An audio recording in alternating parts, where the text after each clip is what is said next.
नमस्कार, good morning friends. आज मैं लेकर आई हूँ वर्ण विच्छेद के कुछ ऐसे वर्ण हैं जो डिफरेंस हैं, और मैंने पहले भी वर्ण विच्छेद की एक वीडियो बनाई है, तो आप उसमें भी देख सकते हो। और ये कुछ ऐसे डिफ़िकल्ट वर्ड हैं जिनका हम विच्छेद करना नहीं पता होता है, इसलिए बोल तो लेते हैं इजीली, लेकिन वर्ण विच्छेद नहीं हो पाता है। तो हम स्टार्ट करते हैं, देर नहीं करते हैं वीडियो को। द, हलंत के साथ द, धन य। अब हम इसको मिलाकर क्या वर्ण बनेगा हमारा, तो ये बनेगा ध। जो हम बोलते हैं ना विद्यालय, विद्यालय में हम बोलते हैं ध।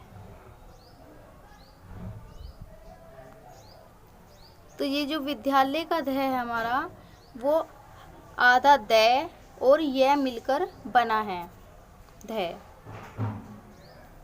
सेकंड नंबर पे आता है हमारा आधा द और ध।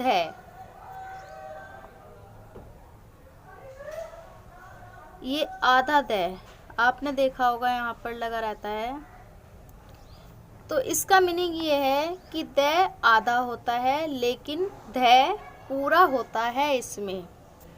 जब हम इसका यूज़ करते हैं इस वर्ण का, तो वहाँ पर आते हैं, जैसे शुद्ध में हम यूज़ कर रहे हैं शुद्ध, सब इसको पढ़ते हैं आधा ध है, लेकिन ध हमेशा पूरा होता है, और द हलंत के साथ आधा होता है।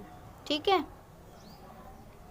अब आता है हमारा व और द आधा और व पूरा।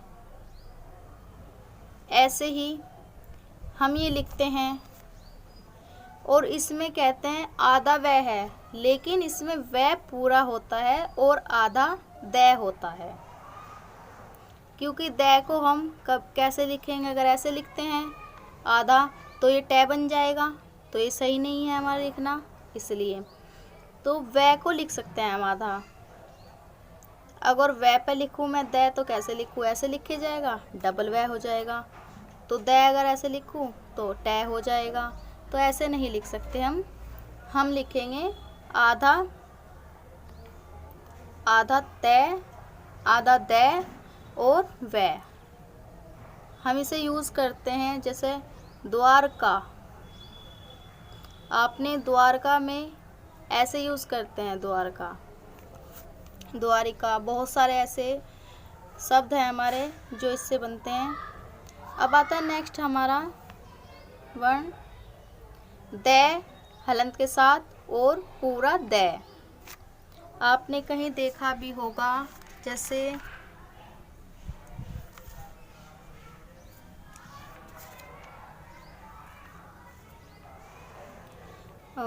हम लिख लेते हैं उद्देश्य, उद्देश्य। अगर उद्देश्य तो द की आवाज़ आती है, इसमें डबल द की आवाज़ आ रही है, उद्देश्य उद्देश्य। मध्य नज़र, मध्य दे नज़र, तो उसमें दो आवाज़ आती है द की, लेकिन हम लिखते हैं इसको कैसे हैं, ऐसे। तो इन दो द से मिलकर ये वाला शब्द बनता है, आधा द होता है इसमें और पूरा द होता है, जब बनकर ये वाला बनता है उद्देश्य। अब आता है स्त्री। मुझे कॉल आई थी कि हमें आधे वर्ण वाला भी बता दीजिए। अब है इसमें स्त्री। स्त्री का हम क्या करेंगे, आधा शय दिखा रखा है उसमें, तो आधा ही शय आएगा हमारे यहाँ पे, और त्र है ये। अब मैंने संयुक्त व्यंजन पढ़ाए थे, जब संयुक्त व्यंजन में त्र कैसे बना था, किन दो वर्णों से मिलकर बना था, त और र से मिलकर ये बना था त्र। तो सेम वही सिचुएशन आपको यहाँ फॉलो करनी है, त प्लस र लगा दिया, और बड़ी की मात्रा है, तो बिल्कुल भी कंफ्यूजन ना हो। जो भी हमारे संयुक्त व्यंजन हैं उन्हीं को आप ऐसे ही सेम वही पोजीशन यहाँ पर फॉलो करें, और हमारा वर्ण पूरा कंप्लीट हो जाएगा। अब आता है क्रम। कुछ आया था, मुझे कुछ बोल रहे थे कि जो नीचे कैव है, इस तरह के बहुत सारे ऐसे डिफरेंस है। मैं धीरे धीरे सभी आपके लिए बीच रख दूँगी, ये सब धीरे धीरे आप सभी को दे दूँगी ये वाले हार्ड वर्क जो है। अब कै और रै का ये क्रम में कै है, तो इस क्रम का क्या करना है। कै तो हमारा हलंत के साथ आएगा ही, और रै पहले रै लिखेंगे फिर हम ए लिखेंगे, क्योंकि रै हमारा पूरा है और कै हमारा आधा है। हमेशा जो भी नीचे की साइड व्यंजन होता है वो पूरा होता है। ऐसे ही कै में रै पूरा है और कै आधा है, मैं हलंत के साथ और प्लस ए, तो ये हो गया हमारा क्रम। अब आता है रूड में ये बहुत कन्फ्यूज़न भी करते हैं और डिफरेंस होते हैं।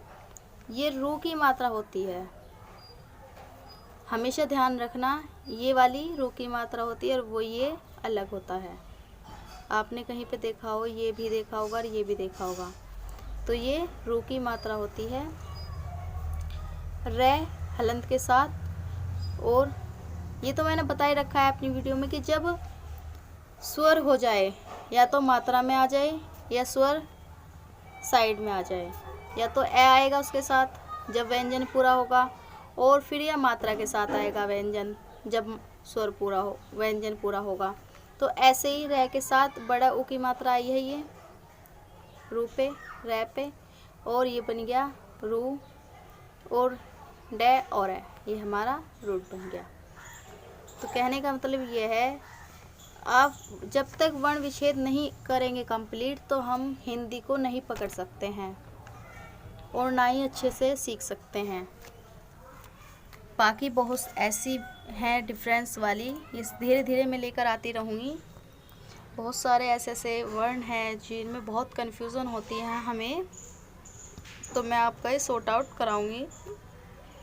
इस वीडियो में इतना ही। थैंक यू, धन्यवाद आप सभी का हमारे वीडियो को अच्छे से देखने के लिए। और मुझे बहुत खुशी है कि मेरे कुछ जो स्टूडेंट्स हैं उन्होंने मुझे बताया कि मैम हमें कुछ कन्फ्यूज़न होते हैं, हमारे पे ये वर्ण विच्छेद नहीं आते हैं, तो आप हमें एक वीडियो इनकी बना के दीजिए, जिससे हम इनको अच्छे से प्रैक्टिस कर लें और अच्छे से हमें पता भी चल जाए कि किस वर्ण से कौन सा वर्ण बनता है।